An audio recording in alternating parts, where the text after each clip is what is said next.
హల్లెలూయా. ప్రియమైన దేవుని పిల్లలారా, మీ అందరికీ వందనాలు తెలియజేస్తున్నామండి. మనమందరం మరి లెంటి దినాలలోనికి ప్రవేశించాం. లెంటి దినాలంటే ఏంటి? భస్మ బుధవారం. అసలు భస్మం అంటే ఏంటి? బూడిద. ఏంటిది? బూడిద. ఈ బూడిద బుధవారం గురించి అసలు బైబిల్లో ఉన్నదా? బూడిద గురించి బైబిల్లో ఉన్నది, కానీ ఈ లెంటి డేస్ అనబడిన ఈ యొక్క పరిచర్యలు కానీ బైబిల్లో లేవు.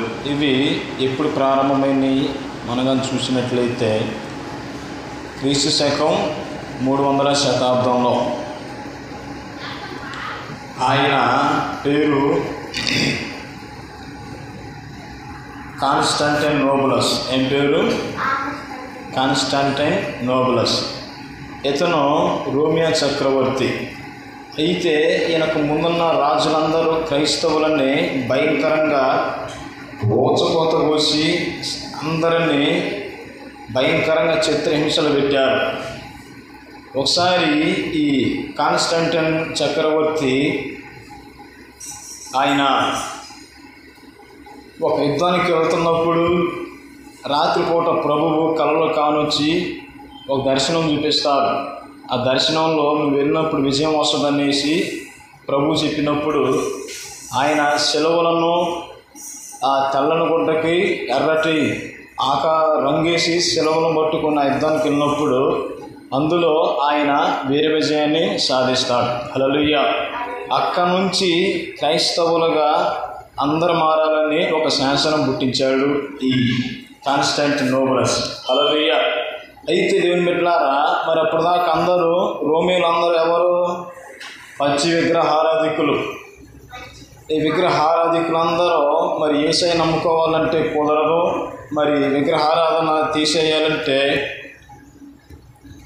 మరి కుదరదు. కాబట్టి అక్కడున్న ఆ ప్రతిమలకు, ఆ యొక్క స్టాట్యూస్కి వారే మేరీ మాత, వారే యేసు ప్రభు అని ఆచరించడం ప్రారంభించారు. అయితే ఆ రోమపట్నం అంతా శాసనాలు పుట్టించబడ్డాయి. ఏమని? ఎవరైతే సరే యేసయ్య నమ్ముకోకపోతే వాళ్ళని చెరసాలేస్తామని శాసనాలు పుట్టించారు. అప్పుడు అందరూ ఆయన కోరిక మేరకు అందరూ ఏమైపోయారు? యేసు ప్రభు నమ్ముకోవటం ప్రారంభించారు. నమ్ముకున్నప్పుడు మరి ఈ బైబిల్ గురించి ఈ చాలా పుస్తకాలు ఉన్నాయి ఇప్పుడు మరి. అయితే ఈ పుస్తకాలన్నింటిని మళ్ళా తిరిగి ప్రారంభించినప్పుడు యేసు ప్రభుని యొక్క ఉద్దేశం ఏంటంటే అందరూ యేసయ్య నమ్ముకోవాలి, అందరూ మారు మనసు పొందాలనే ఉద్దేశంతో మొదటగా 40 రోజులు లెంటి డేస్ అని వాళ్ళు ప్రారంభించలేదు, కానీ దేవుని సన్నిధిలో 2 రోజులు ఉపవాసం ఉండి ప్రార్థించాలని నియమం పెట్టారు. ఆ 2 రోజులకి మరి జనాలు ఎవరు ఆకర్షితులు అవ్వరనేసి 40 రోజులు వీటిని ఆచరణలోనికి పెట్టి ఉన్నారు. ఎందుకని 40 రోజులు ఎవరన్నా యేసయ్య గురించి ఎక్కువగా ధ్యానం చేస్తే వాళ్ళందరూ ఏమైపోతారు? ఆటోమేటిక్గా మారు మనసు పొందుతారు.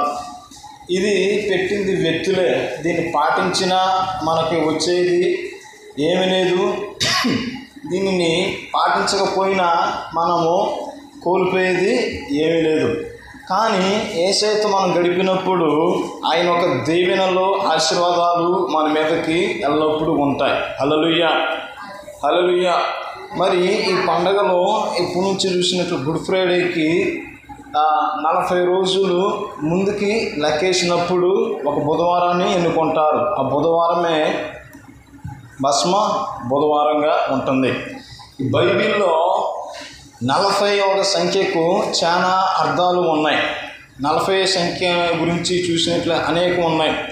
మరి ఈరోజు స్పెషల్ మెసేజ్ ఏంటంటే బూడిద బుధవారం. చెప్పండి, బూడిద బుధవారం.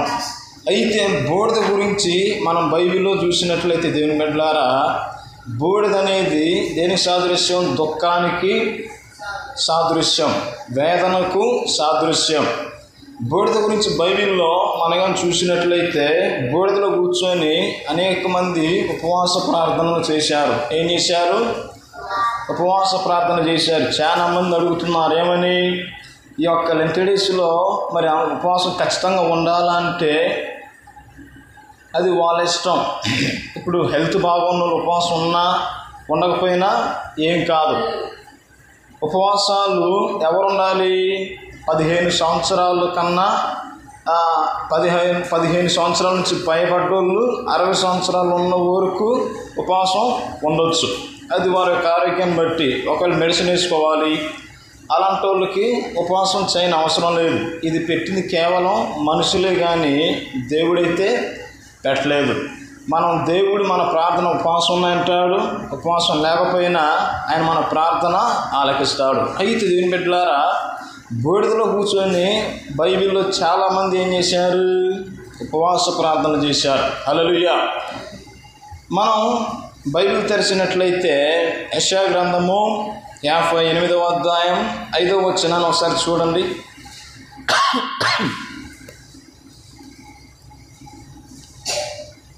యెషయా గ్రంథము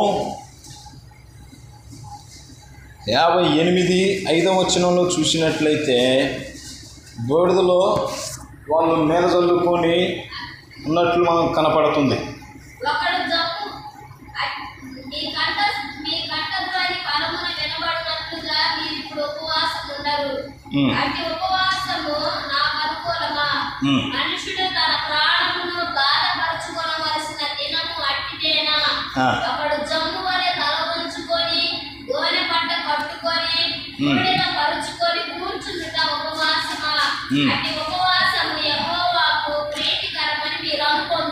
చాలు చాలు. ఇక్కడ చూసినట్లయితే వాళ్ళు ఎక్కడ కూర్చొని ప్రార్థన చేస్తున్నారు?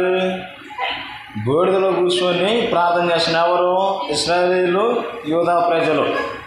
వాళ్ళు నామకార్థంగా ఉపవాస ప్రార్థన చేస్తున్నారు, బూడిద మీద చల్లుకొని ఉంటున్నారు. కానీ ఆ ఆచరణే వాళ్ళకి విగ్రహారాధనగా మారింది. కానీ ఈ ఆచరణ వారిని దేవుడిని కదిలించలేకపోయాయి. దేవుణ్ణి కదిలించిన ప్రార్థనలు మనం చూసినట్లయితే దేవుని బిడ్డలారా, నినివే ప్రజలు ఏం చేశారు? బూడిదలో కూర్చొని ఉపవాస ప్రార్థనలు చేశారు. ఒకసారి అదిగా చూసినట్లయితే యోనా గ్రంథము 3వ అధ్యాయము 5 నుంచి 8 వచనాల వరకు చూసినట్లయితే నినివే రాజు, నినివే పట్టణస్థులు అందరూ ఏం చేశారు? ఉపవాస ప్రార్థన చేశారు. ఒకసారి చదవండి. యోనా గ్రంథము 3వ అధ్యాయము 5 నుంచి 8 వచనాల వరకు చూసినట్లయితే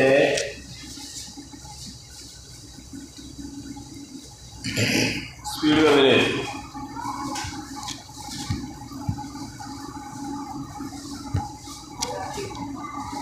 మూడవ అధ్యాయము 5 నుంచి 8 వరకు యోనా.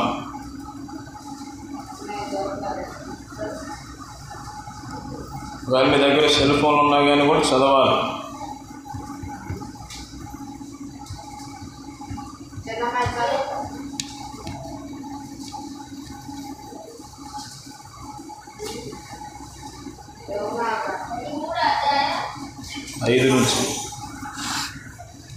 నినివే పట్టణపు వారు దేవుని యందు విశ్వాసం ఉంచి ఉపవాస దినము చాటించి గనులేమి అలుపులేమి అందరూ గోనె పట్ట కట్టుకునిరి. ఆ సంగతి నినివే రాజులకు వినబడినప్పుడు అతడును తన సింహాసనము మీద నుండి దిగి తన రాజవస్త్రమును తీసివేసి గోనె పట్ట కట్టుకొని బూడిదలో కూర్చుండెను. మరియు రాజుని తాను ఆయన మంత్రులను ఆజ్ఞగా, ఒకవేళ దేవుడు మనసు త్రిప్పుకొని పశ్చాత్తాప్తుడై మనము లయము కాకుండా తన కోపాన్ని చల్లార్చుకొను గనుక మనుష్యులు ఏది పుచ్చుకొనకూడదు, పశువులు కానీ ఎద్దులు కానీ గొర్రెలు కానీ మేతలు మేయకూడదు, నీళ్ళు త్రాగకూడదు అనేసి ఇక్కడ ఉన్నది. ఇంకా కింద వరకు చూసినట్లయితే మనుషులందరూ తమ దుర్మార్గతలను విడిచి తాము చేయి బలాత్కారమును మానివేయవలెను, మనుషులేమి పశువులేమి సమస్తమును గోనెపట్ట కట్టుకొనవలెను, జనులు మనపూర్వకముగా దేవుని వేడుకొనవలెను అని దూత నినివే పట్టణములో చాటించి ప్రకటన చేసిరి. హల్లెలూయా. ఇక్కడ చూసినట్లయితే మనము ఏమై కావాల్సింది, ఇక్కడ నినివే ప్రజలు బూడిదలో కూర్చొని ఉపవాసం చేస్తున్నారు. ఎందుకు మనం ఉపవాసం చేస్తున్నారు? వారి యొక్క చెడుతనము ఎక్కడికి చేరింది? దేవుని యొక్కకు చేరింది. మనుషులు చేసే ప్రతి పాపాలు మనుషులకి కనబడకుండా మనం కప్పుకొని మనం చేస్తూ ఉండొచ్చు, కానీ మనం చేసే పాపము ఎవరు చూస్తున్నారు? దేవుడు చూస్తున్నారు. మరి వారికి చేస్తున్న పాపం వారికి తెలియదు. మరి ఎవరు చెప్పారు వారికి? యోనా చెప్పారు. ఎవరు చెప్పారు? యోనా చెప్పారు. యోనాకి ఆ ప్రాంతానికి వెళ్ళటం ఇష్టం లేదు. ఎందుకని? నినివే ప్రజలు ఒక దుర్మార్గులు. నినివే ప్రజలు ఎవరు? అశ్షూరీయులు. ఈ యోనా చిన్నగా ఉన్నప్పుడు ఈ అశ్షూరీయులు ఇశ్రాయేలు ప్రజలని ఏం చేశారు? బానిసలుగా తీసుకుని వెళ్ళి వారిని ఊచకోత కోశారు. ఆ కోపము యోనానికి ఉన్నది. అవసరమైతే నేను సముద్రంలో దూకేలా తత్తాను, కానీ అక్కడికి మాత్రం నేను వెళ్ళను అనేసి మొండి పట్టుబట్టి అందరూ ప్రార్థన చేసిన నేను నిద్రపోతున్నాడు. ఎందుకు? వాళ్ళు సావాలి. కానీ దేవుని చిత్తం ఏంటి? యోనా అక్కడ ఖచ్చితంగా వెళ్ళాలి. ఈరోజు మన కోపము ఎలా ఉంటుంది? మనుషులు పగ తీర్చుకునేలా ఉంటుందా? అంతే ఉంటుంది. యేసు రక్తమే జయం. అయితే యోనాకి ఏమాత్రం ఇష్టం లేదు. యోనా వెళ్ళి అక్కడ 40 దినాలు తిరిగి ఆయన ప్రకటన చేశాడు. మారుమనసు లేదా మీరు ఖచ్చితంగా చచ్చిపోతారు, దేవుని వృత వస్తున్నప్పుడు ఆ సంగతి ప్రజలు విని ఏం చేశారు? మారు మనసు పొంది గోనె పట్టలు ధరించుకొని బూడిద నెత్తిన పోసుకున్నారు. ఏం చేశారు? బూడిద అనేది దేని సాదృశ్యము? దుఃఖానికి సాదృశ్యము. రోమన్ క్యాథలిక్ చర్చి వారు ఏం చేస్తారంటే, దేవుని బిడ్డలారా, ఇప్పుడు మనం మట్లాదివారం ఉంటుంది కదా, మట్లాదివారం రోజు మనము యేసయ్యను ఊరేగించి ఏం చేస్తాం? మట్టలనే పడేస్తాం. కానీ వాళ్ళు ఏం చేస్తారంటే నిప్పుల్లో కాలుస్తారు. ఆ కాల్చిన ఆ బూడిదని నెక్స్ట్ అది జరిగే భస్మ బుధవారానికి ఏం చేస్తారంటే ఆ రోజు ప్రార్థనకు వస్తారు కదా, ఈ ఏతాకులు లేదా ఖర్జూరపు ఆకులు ఆ యొక్క బూడిదని నుదుటిన ఇట్లా రాస్తారు. దాన్నే భస్మ బుధవారం అనేసి అంటారు. హల్లెలూయా. ఇంకా బూడిద అనేది దేనికి సాదృశ్యము? దుఃఖానికి, వేదనకు సాదృశ్యం. నినివే ప్రజలు చూసినట్లయితే వీళ్ళు ఏం చేశారు? దేవుని సన్నిధిలో పశ్చాత్తాపం ఉండటానికి బూడిదను నెత్తిన పోసుకొని ఉన్నారు. ఎక్కడ కూడా చాలా మంది పాస్టర్లో చూస్తుంటాం. ఒక పాస్టర్ గారు ఏం చేస్తాడు? ఒక గోపంలో కూర్చుంటే ఆయన మీద బూడిద పోతారు అన్నమాట. అది మనుషులకు కనపడే విధానం అన్నమాట. మన హృదయాన్ని దేవుడు చూస్తున్నాడు, కానీ నువ్వు బూడిదలో కూర్చున్నావా, ఇసుకలో కూర్చున్నావా, ఇంటి మీద ఇల్లెక్కి కూర్చున్నావా అన్నది ఆయన చూడడం. హృదయ శుద్ధి గల వారు ధన్యులు అనేసి ఉన్నది. పాత నిబంధనలు అంతా ఆచారాలు, ఆజ్ఞలతోనే వారు సతమతమైపోయి ఉన్నారు, కానీ దేవునికి మాత్రం కనెక్ట్ అయిపోయి ఉపవాసం ఉంటారు, దేవునికి దూరంగా ఉంటారు. వారు ధర్మశాస్త్రంలో తూచ తప్పకుండా పాటిస్తారు, కానీ దేవునికి మాత్రం లోబడరు.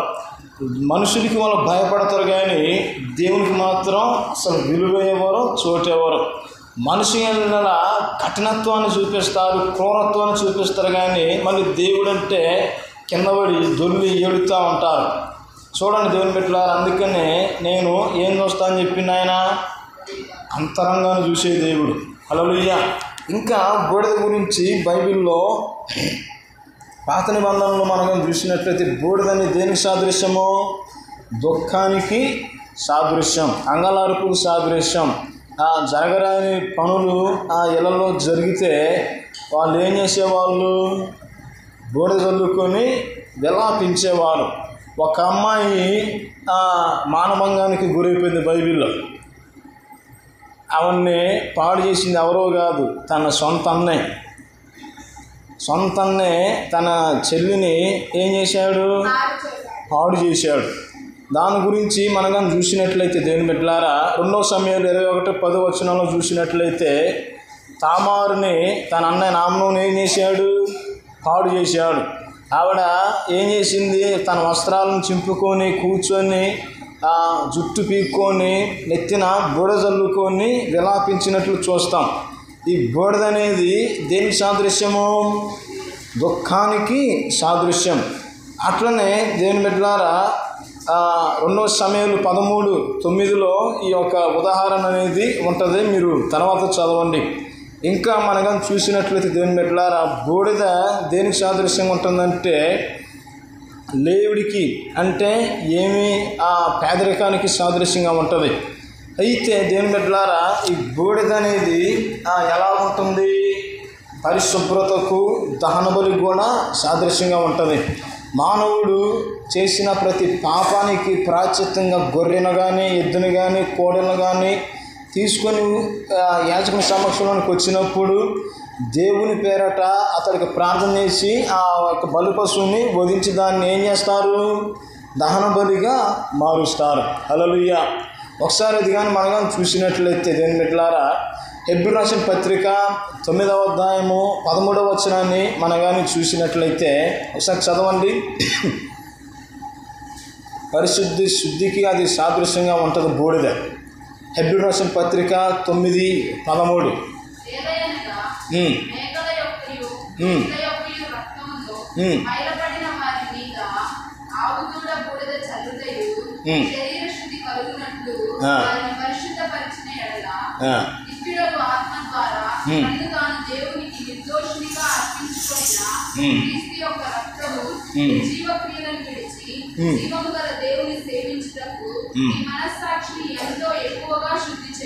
చాలు. హల్లెలూయా. అక్కడ చూసినట్లయితే మనుషులు పాపం చేసినప్పుడు వేటిని అర్పించేవాళ్ళు? ఎడ్లను, మేకలను, కోడెదూడలను అర్పించి ఏం చేసేవారు? బూడిదగా చేసి ఈ అపరాధం చేసిన వాడి మీద చల్లినప్పుడు వాడు ఏమైపోతాడు? శుద్ధుడిగా మారిపోతారు. కానీ కొత్త నిబంధనలో యేసయ్య వచ్చినప్పుడు ఏం జరిగింది? మన పాపాలన్నిటికీ ఆయన తానే ఒక సజీవ యాగంగా సమర్పించుకొని ఆయన ఒక గొర్రె పిల్లగా వచ్చి మన పాపాలన్నిటిని పరిహరించి ఆయన రక్తంలో ఎవరైతే కడగబడతారో వాళ్ళందరికీ రక్షణ భాగ్యాన్ని ఆయన కలగజేస్తున్నారు. హల్లెలూయా. కావున ఈ యొక్క లెంట్ డేస్లో మనం ఏం చేయాలి? ప్రతిరోజు దేవునితో 1 గంట సేపు గడిపితే మన పాపాలను ఆయన క్షమిస్తాడు. ఇశ్రాయేలీయులు అందరూ పాపాలు చేసినప్పుడు ఏం చేస్తాడు? దేవుని సముఖంలోనికి వచ్చి తమ పాపాలను ఒప్పుకుంటారు. మనం ఎప్పుడు ఒప్పుకుంటాము? బలారాధన తీసుకునేటప్పుడే మన పాపాలు ఒప్పుకుంటాం, కానీ డైలీ ఒప్పుకోం. అయితే మనం ఎలా ఉన్నది? మన హృదయము దేవుడు మనల్ని చూస్తున్నాడు. దేవుడు చూసినప్పుడు మన హృదయం చెడ్డగా, దుర్మార్గంగా, ఆయనకు వ్యతిరేకంగా ఉన్నట్లయితే ఆయన మనం దీవించడు. దీవించక బదులు ఏమొస్తుంది? ఆయన వెనక్కి వెళ్ళిపోతాడు. మన దీవెన ఫలము, ఆశీర్వాదాలను మనం పొందుకోలేము. కావున దేవుని సముఖంలో ఈ రోజు నుంచి మీరు ఒక నిబంధన చేసుకోండి. ఉండేవాళ్ళు ఉపవాసము ఒక పూటనైనా ఉండవచ్చు, లేదా పగలంతా ఉండి నైట్ తినవచ్చు. అసలు మాకు చేత కాదనుకుంటే ఇంకా సంతోషం. రోజు 1 గంట అయినా దేవుని సముఖానికి వచ్చి ప్రార్థన చేసినట్లయితే మీ యొక్క అపరాధాలు, పాపాలు, మీకున్న కష్టాలు, బాధలు, ఇరుకులు, ఇబ్బందులు అన్నీ పోతాయి. కావున మీరు ప్రతిరోజు సాయంత్రం 6 గంటల నుంచి 7 గంటల వరకు మీరు దేవుని సముఖానికి వచ్చి ప్రార్థనలో పాల్గొనవలసిందిగా కోరుతున్నాను. ఈ లెంట్ డేస్ ఎందుకు ప్రారంభిస్తున్నా అర్థమైంది కదా? అదే విధి. దేవుడు ఈ యొక్క వాక్య సందేశాన్ని మీ హృదయంలో ఫలింపజేసి మిమ్మల్ని దీవించి కాపాడును గాక. ఆమేన్, ఆమేన్, ఆమేన్. హల్లెలూయా. ప్రార్థన చేసుకుందామండి. పరిశుద్ధుడైన తండ్రి, మీ ఘనమైన నామానికి స్తోత్రం. అబ్రహాం, ఇస్సాకు, యాకోబు యొక్క దేవా, మీరు మాతో ఉన్నందుకు స్తోత్రం తండ్రి. ఇంతవరకు నాయన అద్భుతంగా మీరు మాతో మాట్లాడినందుకు కృతజ్ఞతలు, వందనాలు. ఎందరైతే నాయన ఈ వాక్యాన్ని విన్నారో దేవా, దీని ప్రకారం జీవించినట్లు సహాయం చేయండి. అందరికీ బలహీనతలు ఉన్నాయో యేసునామమున గద్దిస్తున్నాను. నీ ప్రజలకు వ్యతిరేకం ఉరిపించబడిన ఏ ఆయుధం వద్దలేదు తండ్రి. రేపటి దిన అద్భుతంగా మీరు అయ్యా ఇంకా కోటను మీరు జరిగించమని, అనేక మంది టైంకి వచ్చినట్లు సహాయం చేయమని యేసు నామములో అడుగుతున్నాం తండ్రి, ఆమేన్.